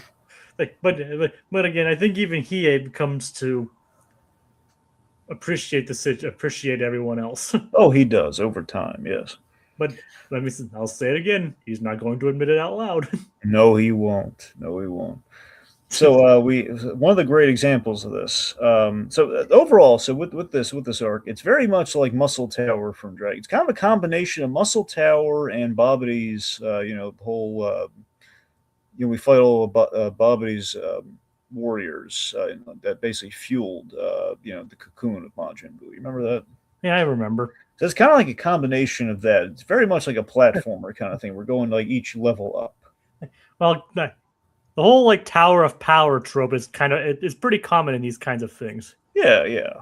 Like, so it is kind of an interesting. So the whole fact that it's a maze castle is pretty unique, and the fact that the four beasts are named after actual mythological creatures is interesting too. Oh yeah. All right, so the first obstacle they have is the Gates of Betrayal. This is always a fun one, where basically, already, Kuwabara and Hiei are clashing. They're already mixing up with each other. As you can imagine, the tallest guy and the shortest guy don't get along. Yep. Cyclops, it's pretty much like Cyclops and Wolverine. They don't mix well. Yep, exactly. So basically, Yusuke, he voices his trust for Hiei because he knows like he's not going to deny a rematch. So he knows he's not going to let them all get crushed. He also knows that Hiei is arguably the fastest one. Yes. He figures that they could all hold it while Hiei goes to press the button. Yeah, and he ends up, he snuffs out there's a trap. Had he pulled the lever, they all would have died. So he slashed like the little flying eyeball guy. Yep. And avoided the giant rock that would have fallen on him. So Yusuke is actually pretty perceptive, especially when it comes to people like Hiei. Oh yeah. Again, I think the whole point is that he thinks the world sees him as Hiei. In terms of like everyone always kind of looks at him like a demon when he was at school, and that's kind of like I think where he and Hiei kind of like are on whistling the same tune. Oh yeah. So we have Genbu. So Genbu is a fun one. It's a simple one. Again, everyone gets progressively trickier as we go on. So Genbu is pretty straightforward. Yeah, he's big old rock demon. Kind of a rock golem, kind of. Yeah, rock golem demon kind of guy. And Kurama goes up against him.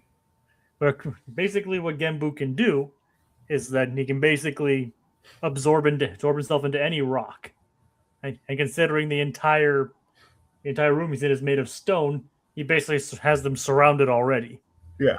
And then Kurama goes up against him using the Rose Whip. Which again is like the reveal of the Rose Whip, but still everyone just kind of get like doing like that. Not like he's got lobsters crawling up. He's like, a Rose Whip? Yep. I mean, I love that he has like in Yu Yu Hakusho, we have a great. I love the score of Yu Yu Hakusho because you got in animes, they're gonna reuse the same themes a lot because it's kind of like this built-in sound library. But when you have themes that work, though, it doesn't really get old. And I like how we do that. And we kind of use like a little bit like the love theme, just a little bit when we have like the Rose Whip come out. Like Kwama's going, oh, it looks pretty. Yeah. So the Rose Whip is it's pretty cool. And we see just how smart. I love that Hiei is actually the only person that could intimidate Hiei is Kurama. At this point, definitely. That's saying something. Yes. And even Here's the thing: Genbu even proves to be a bit of a match for Kurama at first. At first, but that's in Kurama just needs time to strategize with this guy. That's why he went first, where he kind of observes how Genbu works, and he sees like a little red heart, kind of like just basically the hypothalamus of the brain or something for him of his body. So it's how he reassembles himself. So Kurama cleverly, after taking a little bit of damage, And one of the biggest laughs I had while watching this entire saga was when Genbu reassembled himself. with his head where his crotch is. Yep, exactly. Yep. Like I laughed out loud when I saw that. It was really funny. Yep. All right, so Genbu's taken care of, and that leads to Byakko. And then Byakko is this big white tiger beast looking behemoth. And this time it's Kuwabara's turn. It just figures. Kuwabara can never. He's always going up against the giant opponents. Well, he is the biggest guy. Yep. So Kuwabara. First of all, this shows you how terrifying these guys are. So Byakko, he sends the hairs on his mane after Kuwabara, and they turn into these monsters, these sentient monsters, and he ends up having the shish kebab them. Yep. And can I just say I love the name of Kuwabara's technique? Spirit sword. Well, that one, but the sword get longer. All right. Now you can imagine Chris Sabat conventions. People have asked him to say the line. Kuwabara, say that line. Sword get longer. There's like someone had him do the dirty joke of like. Yep. There is totally basically Kuwabara around Yukina and him sword get longer. Yep. Oh, by the way, actually, I watched something with Sabai you're gonna love. Oh yeah. He did the. I don't know if he always does his panel at certain cons, but he did this panel and someone posted it online. It's like a marriage counseling with Vegeta and Bulma, and it's him and Monica Rial, like doing. They invite couples, like married couples, up on the stage, and in the character voices, like they kind of do marriage counseling with them. Oh God. It's pretty funny. Just it's like Vegeta just being completely tone deaf to how marriage counseling works. And I'm sure Bulma's not any help either. That's the thing. They're using like real couples, like talking about real problems. It's just kind of funny. I mean, you could do worse, I guess. Yep. You could do worse than Vegeta and Bulma. Yeah, that's true. Now, if it was Sean Schimmel and Cynthia Krantz, that would be. Yep. Yeah. Oh God. God. Anyway, but yeah. So point being, but I have not seen the fight continues at Byakko, and Byakko basically absorbs energy.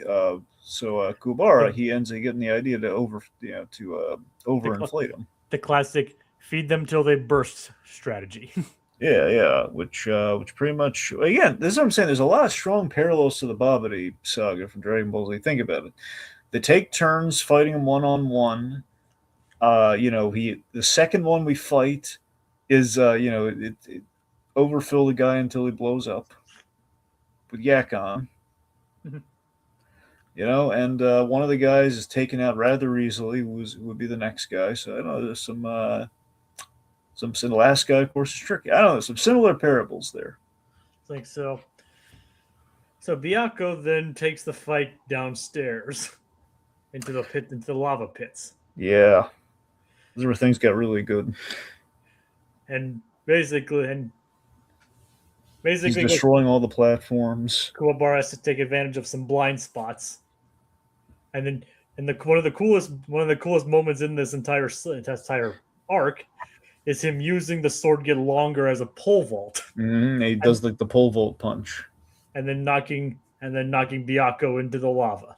Yeah, it's like yeah, go Kuwabara. So something you kind of mentioned this a little bit earlier. We have the color. We're going to do a lot more of this in the next saga, but there's the color commentary. We foreshadow a little bit of that here with Koenma and George the Ogre. The blue ogre? Yeah, so the blue ogre, that's George. So George the Ogre is basically like Koenma's number 2 guy. It's like his right-hand guy. He's basically he's the Yajirobe to Koenma's Korin the cat. So George is George is a lot of fun, I will say that much. And this is the beginning of the whole thing. They're taking bets over the rice cake. And then Koenma just sneakily eats it. Yeah.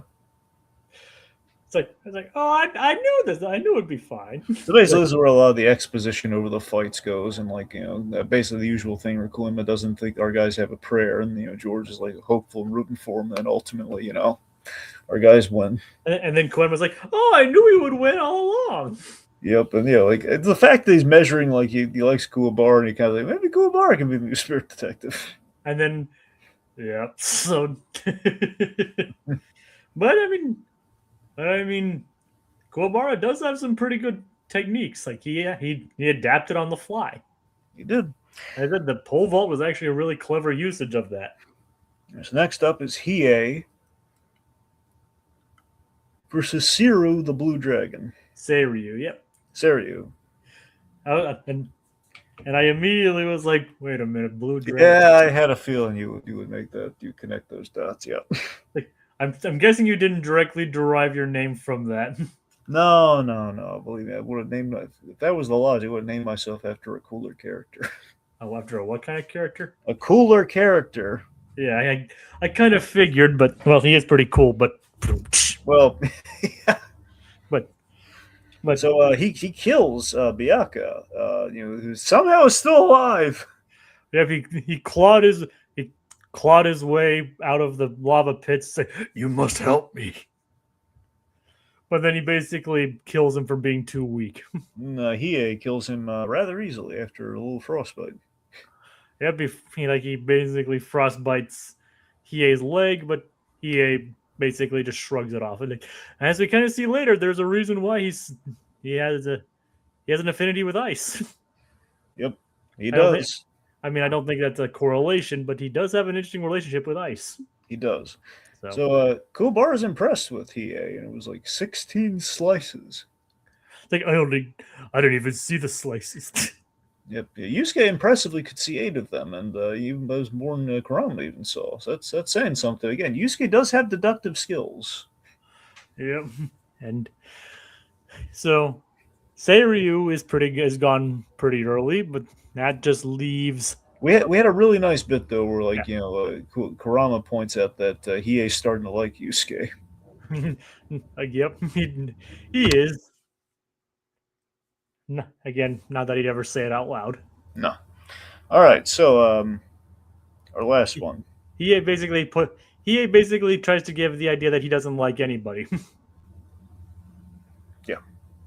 So, the final of the 4 beasts. Suzaku.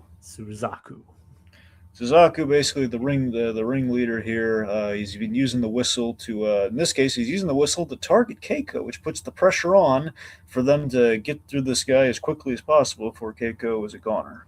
And he also has a thing for horror movies, apparently, at least in the dub. Yeah. I don't know if that's how it is in the original, but in the dub they give it like, oh yeah, she's like the final girl in a horror movie. Yep. No wonder why he didn't send an insect directly after her. Well, that's a thing. He's right now she's surrounded by Botan, who's like protecting her from those insects too. So that's why. That's what I kind of figured. So Yusuke, he goes ahead while the guys are taking care of like the army, like the hedge zombies or whatever. The hedge zombies, yes. Staying on the hedge zombies while he's trying to get the whistle. The objective is break the whistle first and foremost, so we save Keiko. So we have the fight. So admittedly, with this, I think everything goes great in this arc until the very last fight, in which it's not bad, but it's the only time things drag for me. Yeah, it does kind of go on a bit long with quite a few fake outs. Yeah, like for example, we have the 7 Suzakus he uses the shotgun on them, which is neat. But the idea that then and here's 7, you need to take out the 7 at the same time as this. It's like that's a little why are we doing? And then here's 7 of them again. Like that's, yeah. Like Meguru was kind of an interesting character, I guess. The bird. Yeah. Or Marugu. Yeah. I don't know how to pronounce her name. Anyway.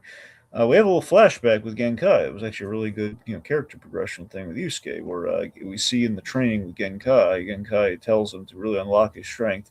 You have to care about something and give it 100%, which, of course, ultimately, as he kind of learns here, is Keiko. Yep, he does like her after all. He does. He likes her. Oh yeah. And So as yeah, we said before, can we really blame her? Can we really blame him? no, So yeah, so that unlocks his power. yep. So he bluffs the bird, but again, he needs to take all 7 of them. The fight drags out. We have the whole damaged tentacle thing, which still was like the little tendril tentacle thing. Like somehow he uses to direct the lightning and everything, which is still it's a bit of a buy. Yeah, where's the heart earlier with Genbu kind of That made makes sense. like this one was kind of just was kind of like a I The don't want to say last minute kind of thing. I don't want to say Deus Ex Machina, but kinda. But it wasn't really it wasn't really obvious up front, it didn't just ultimately doesn't really make sense. Maybe it makes mythological sense to the original Suzaku, but I'm not sure. All right, anyway, the big takeaway here is that Yusuke has a giant eruption of spirit energy to save Keiko when things look hopeless, because he used life energy. This is a big plot point here. If you use life energy, that's you can summon all this energy out of nowhere, but it could be lethal. But at the cost of his own life. Yep. So he ends up breaking the whistle, and Kuwabara has to revive Yusuke by sharing some of his life energy, which again, with the whole friendship thing we're cultivating with these guys, again, it's becoming stronger. They're bros. Yeah, and then of course, like being bros, they we have the gag where Kuwabara pranks Yusuke, like trying to make him faking him out that Keiko might not have made it out of. Which is just mean. Yeah, and then Yusuke throttles him appropriately. And even Botan was in on it. Yeah. So, and then we basically end the arc on like Yusuke. Keiko makes Yusuke promise not to lie to him.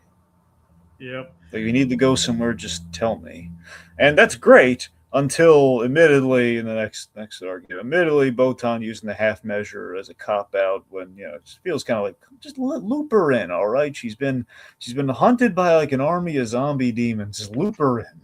Thinking, and she thinks that Spirit World is the name of the detective agency he's interning for. Which is just, come on, just. Yeah, it was like, I mean, yes, it's kind of funny, but seriously. It's like, Botan, come on. I mean, Kuwabara already knows. Well, I mean, the thing is, Keiko doesn't have any spirit energy, and that's how they explain it. But yeah, it does. They could just say, "Oh, hey, I'm a spirit detective. Ghosts and demons exist, and I'm taking care of them." Yeah. So yeah. Okay, and that leads to the last arc 5, saving Yukina. Which doesn't take as long as the castle. It's only like 2 or 3 episodes. Well, it's because we dragged out that Suzaku fight. Yep, but what we do get is actually pretty good. That's what I'm saying. This is really good. So saving Yukina, this is big. Okay, so this arc is big setup for the next saga, for the Dark Tournament saga, in which, of course, one of the toughest opponents yet in the Toguro brothers. Oh yeah. I went on YouTube earlier. I told you this in a comment, but I looked up Yusuke. I just typing Yusuke, and the first result was Yusuke versus Toguro. Yep. And the first video I found was an hour and 16 minutes long. Yeah. So Toguro is a big deal. With the fact that we introduced Toguro, I'm kind of hyped for the next arc now. You're gonna love. I mean, did you like what you had at Toguro here? Oh yeah, like he proved to be pretty interesting. He claimed to have some kind of honor code, even though he kind of went back on it every single time. I'm sure that's not an accident. No. So and Tokagure, or not Tokagure, I mean, Do you mean Tarukane? Tarukane, yeah. Yeah. Like Brad Jackson is the voice of Oolong. Yep. Very distracting in a good way. It's like, that's Oolong. Yep. Oolong is a skeezy businessman.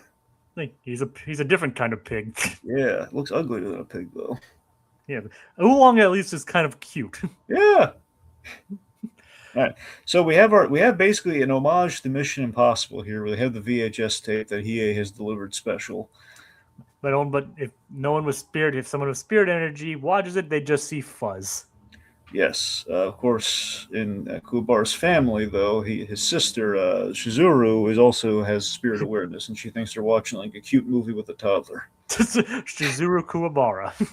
Yeah. Because technically Kuwabara's first name is Kazuma. Yeah. Kazuma, yes. Kazuma. Yeah. Yeah.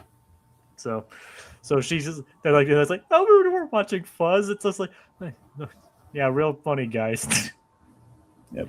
So we have the Mission Impossible set up with basically explains everything. Hiei has an interest in the mission.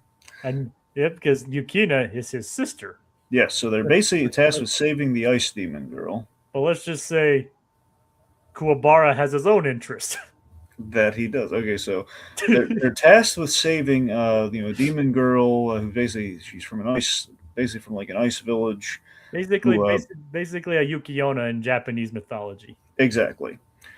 So Yukina, hence the name Yukina. Well, yes. But go ahead. So basically, they're trying to save Yukina, who's being abused by humans for her tears. Basically, she is a priceless. Her tears turn to priceless jewels, like pearls. But recently, she shut herself from all emotions, so she wouldn't cry and produce anything. And Terukane, to combat this, has hired the Tagora brothers to make her cry, and just as added muscle. We're gonna make this adorable girl cry. And the way they make her cry first. Killing birds. Crush a couple birds that she befriended. Yep. And it basically says, these guys are no joke. Yeah. So, let's see. So, of course, Kuwabara's in love. Like myself, has a thing for the anime blue hairs. Or teal hairs in this case. He immediately forgets about Botan. Yeah. In his mind, he traded to a different shade of blue. Yep, the more teal. Yeah.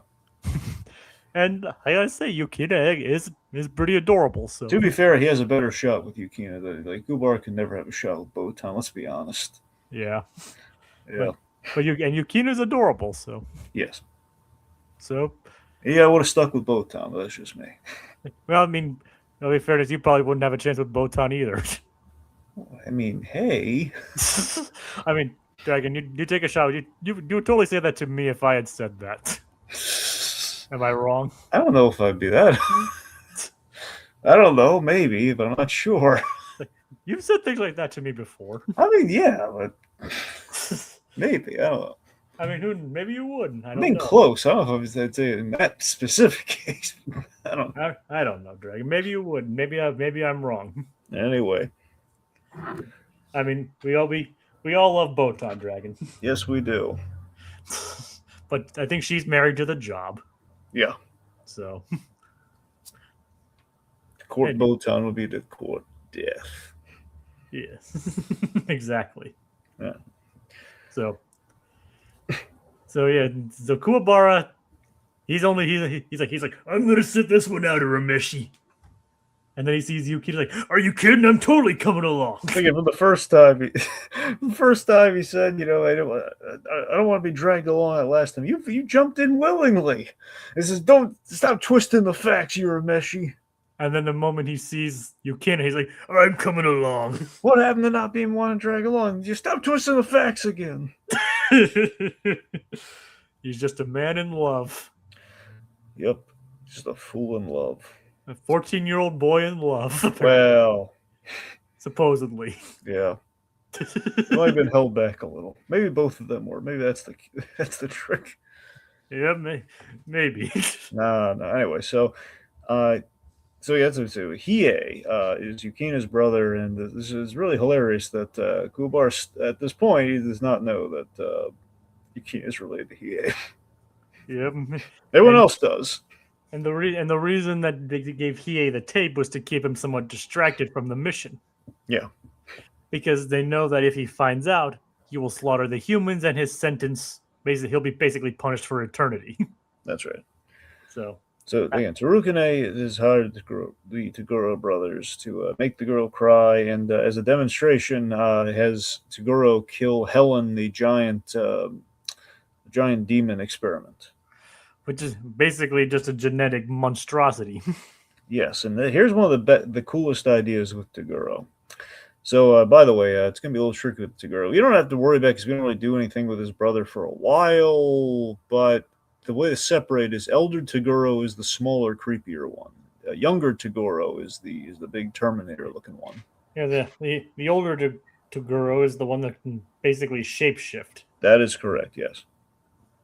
Anyway, the point being, the younger Toguro, he used 30% of his power to take out the giant spirit monster. As and he does it with effortless ease. Yes, but just the power, like the whole percentage thing with him as a runner throughout all his stuff, and especially going into the Dark Tournament saga. I mean, I saw it. I saw the first episode of the next saga, and like what he did with 60% power. Exactly.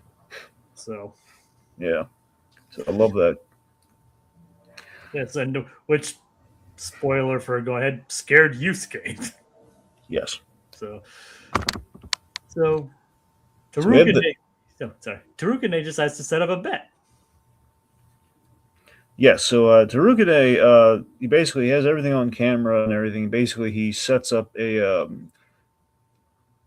Black Club. This cabal of rich bad guys are basically betting their fortunes for fun over, if these intruders are gonna end up rescuing. Well, they don't know. They don't know who Yukina is. Basically, if they're gonna make it through each of Tarukane's forces, and pretty much per force, they're kind of placing bets. Now, importantly, we set up Sakio. And Sakio is very. He's going to be very important. This guy.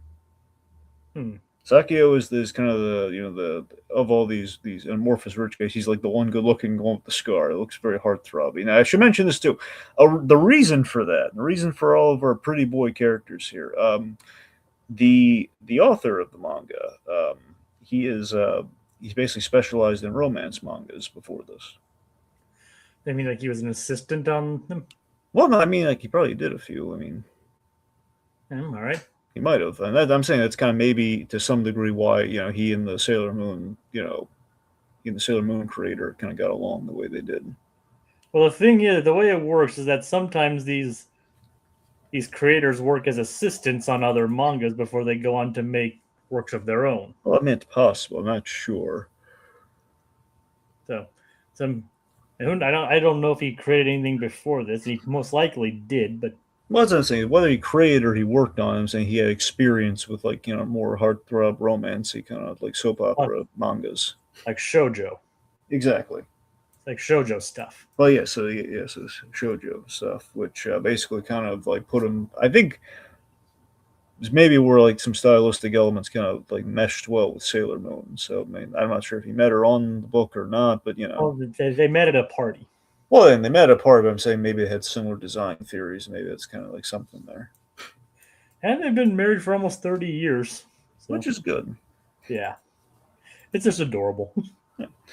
Anywho, point being, Sakio, he's cleaning up. He's betting on the intruders instead of Tarukane, which is earning him quite the profit, ultimately earning him like trillions.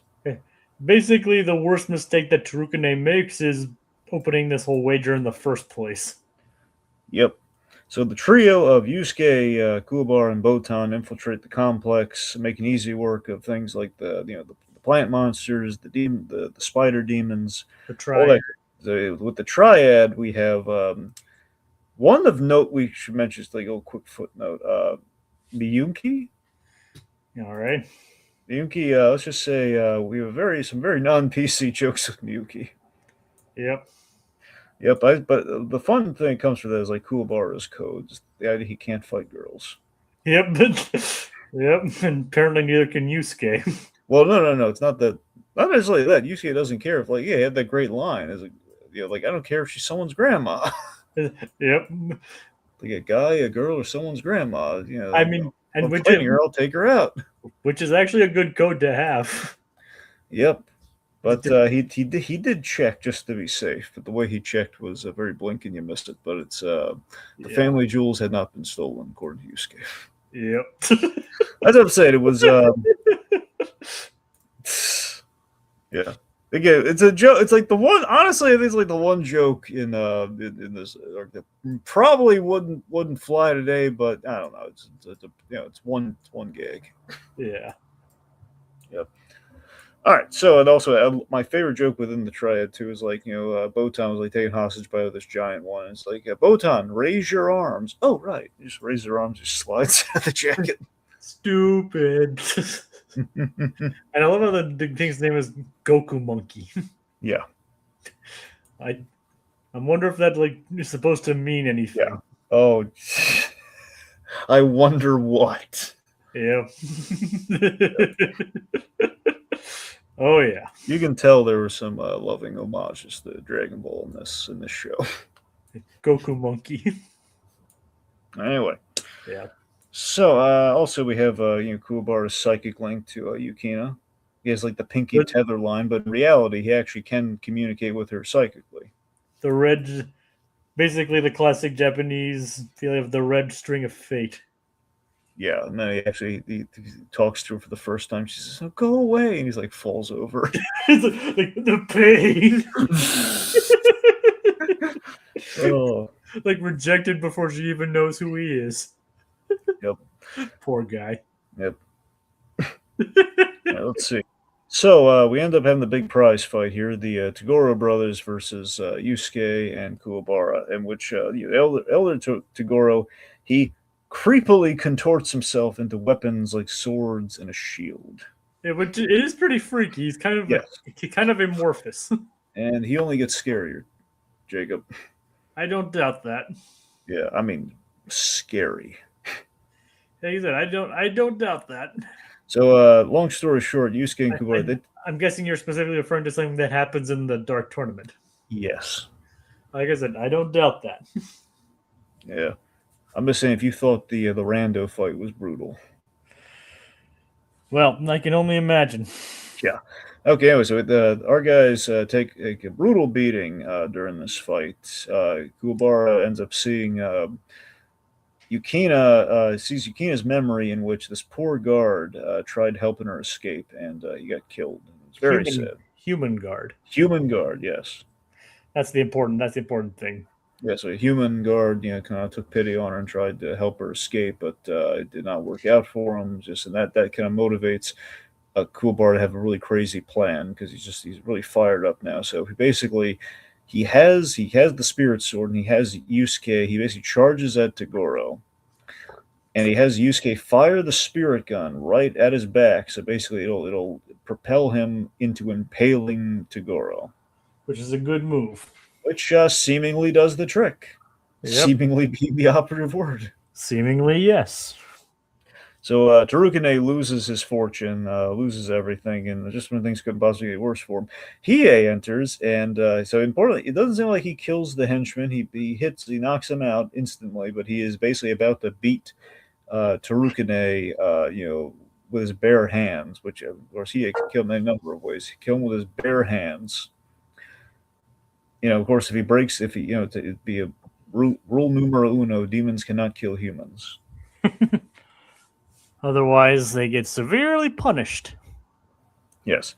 So ultimately, Hiei is talked into sparing him by Yukina, who just wants to stop all the cycle of the pain and the suffering, And the crucial thing here is that Yukina has no idea that Hiei is her brother. That's a big plot point. Hiei cares very deeply for Yukina, but he wants to spare her feelings. As we reveal in the next episode, he doesn't want her to know that her long lost brother is a felon, basically. Yeah. So Kurama bears witness to Hiei's act of mercy here and the whole thing with Yukina. Let's see. So in the end, Yukina she heals Kuwabara's wounds, and we have a really nice. So in the end, Kuwabara essentially gets the girl, at least to a degree. Like you must hate humans, and but there are. humans are stupid, but there's some good ones out there, you know. She's like, I actually like humans. Which was very sweet. Like, oh, Kuwabara has a shot, It's like, I'm like, ooh. and Hiei's gonna kill him. Say hello to your future brother-in-law. Yep. Which he deserves Hiei as his brother-in-law in a sense. You know, they both kind of deserve each other. Yep. Yeah. Yeah. And yeah, that's pretty much that is the Spirit Detective Saga. That's we had 5 really solid arcs in this. Again, both pretty different, and they had very much laying the groundwork for where we're gonna go. Oh yeah. 5 like mini arcs in this whole saga, and then the next one is one huge. One big old arc. Yeah. And it's supposedly one of the best tournaments in anime history. Yeah. That's what I keep hearing anyway. Yeah. And you've even hyped it up. Well, that's the thing. I mean, it's kind of our author's tribute to Toriyama's tournaments by doing his own and trying to top it. Which, I mean, whether he does or not, it's up for debate. But when you get to it, it's pretty much like the best attempt anyone could ever make at trying to measure up to Toriyama's World Martial Arts tournaments without just doing them over again. Well, I'm looking forward to it. It is not going to feel like the traditional World Martial Arts tournament. I will tell you that much. It's going to feel there's a lot of twists and turns. Well, based on your Toguro comment, I'm kind of expecting that, and I kind of anticipated that it wouldn't be the normal World Martial Arts tournament. Yeah, it is going to be a wild ride. It's like I still say like two of the best arcs in the original Dragon Ball were two of the best fights were the one against Goku, where Goku versus Jackie Chun, and then Tien, then Goku versus Tien. Yeah. So, and Toriyama basically proved he was the master of the tournament. Oh yeah. So, we'll see how well Togashi does. Yep. I'm looking forward to it. So, all right. So yeah. Closing thoughts, Dragon. What was the thoughts again? I rewatching. I still really I love the first saga, man. It was it's delightful. It just reminds me of everything I love about Yu Yu Hakusho. We haven't even gotten to like the iconic one yet. Like everyone, like the fans love the next one, but this one was like this is the one I could rewatch all the time, man. This is like it's got a nice a nice kind of 5 stories, and they're just it's delightful and full of character and growth, and like little moments I can look back on and just see like, oh man, look at how great Kuwabara was from the outset, and look at him and Yusuke becoming buddies, and there's that hot number Botan. It all worked out really well. Yeah. And my closing thoughts of having watched it for the first time, I really like it. It's different in the best way. Has some very cool stuff going for it. Like, and I'm loving all the characters so far. Like, again, Botan, delight. Not gonna lie. Yep. So, and like some really interesting and creative choices. And it's going in directions I'm definitely not expecting. They're throwing a lot of curveballs.